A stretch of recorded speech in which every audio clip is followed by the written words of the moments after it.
The Little Thieves. So, one day you open your wallet and you realize you have no money left, and you have no idea what you spent it on. Or you check your account balance and even though you haven't bought anything specific, the expenses total an excessive amount. You've probably been a victim of ant expenses which silently steal your money. What are ant expenses? Ant expenses are all those little expenses we have on a daily basis. They are so small that they go unnoticed and seem harmless to us. But when added up, these little money leaks often prevent us from making ends meet. But why do we call them ant expenses? Because they're tiny and they tend to flock together. Just like the ants, you are stung by one and suddenly you realize that you are standing on an anthill. What are the most common ant expenses? There are an uncountable number of them, but let's look at the most common ones and see if they sound familiar to you. Bottled water. It's crazy, but even though we know we'll be out for a few hours and we're going to walk in the summer heat, we leave the house unprepared. We remember that something is missing once we are already sweating and thirsty.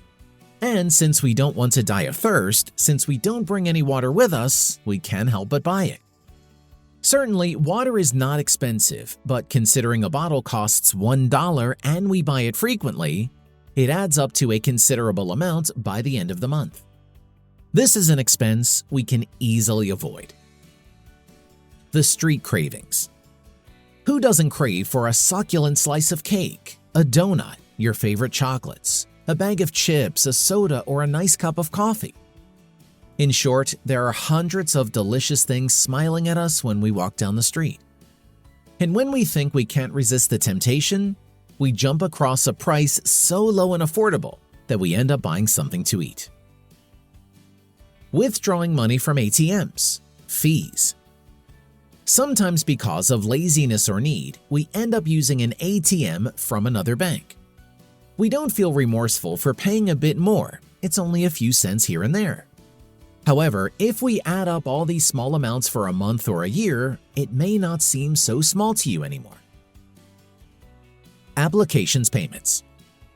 Many applications we use on our cell phones are free, but they offer a variety of additional services that require micro-payments. $10 a month to have access to all classes, or $5 for some virtual coins that we can exchange for something extra. It's nothing serious, especially if we pay for educational applications, like an app to learn another language. However, at the end of the month, it is worth checking if what we spend on these types of services is affecting our budget, or if we are wasting our money on apps we're not using as much as we thought we would. Vehicles for hire, cabs, Uber. Leaving home in a hurry with little time to reach our destination plays against us. We are forced to ask for a cab or private transport, which is obviously more expensive. Or perhaps, rather than taking the public transport, we prefer to pay a little more. Of course, it has its advantages, it is more comfortable, plus it leaves you right where you want to be. If this doesn't affect your budget, fine. Otherwise, consider using private transportation only when necessary. Vices. This type of expense is usually the most damaging and the most difficult to avoid, as it requires more than watching one or two videos.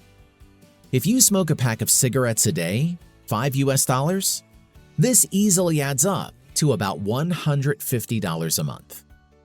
Cigarettes, sweets, alcoholic or energy drinks, or any other vice, not only does it leave you with empty pockets, but also harms your health, which leads to much more serious expenses later on. How to track your ant expenses.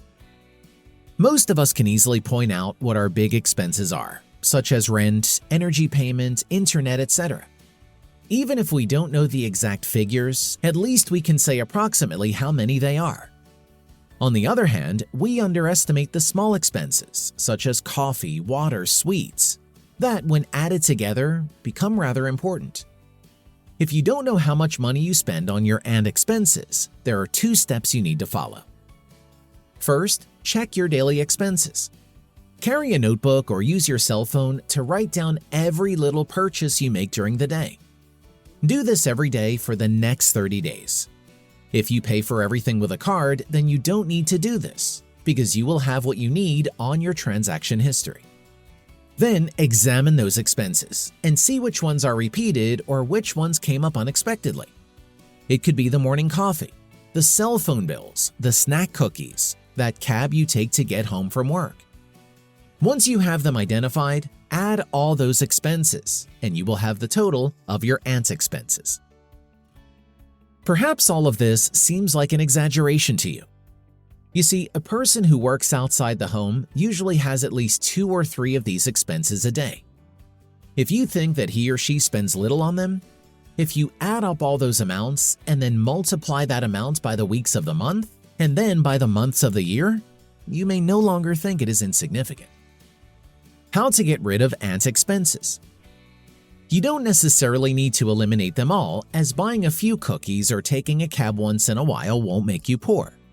However, maybe you could put this money to better use, like building an emergency fund, going to dinner with your partner at the end of the month, or replacing your old pillows.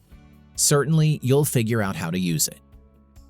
Now, here are some ways to eliminate aunt expenses. Always carry a bottle of water with you. If you are one of those who needs a coffee before work, prepare it in advance and take it with you in a flask to your work. Prepare food and snacks at home. Aside from being healthier, it's a lot cheaper in the long run.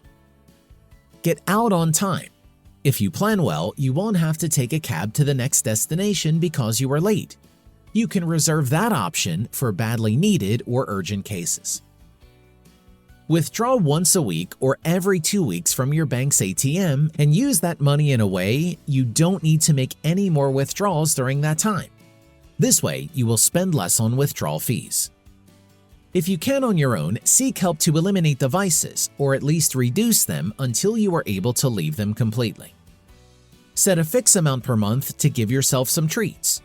For example, you can set $100 a month to go out to eat, take a cab, etc.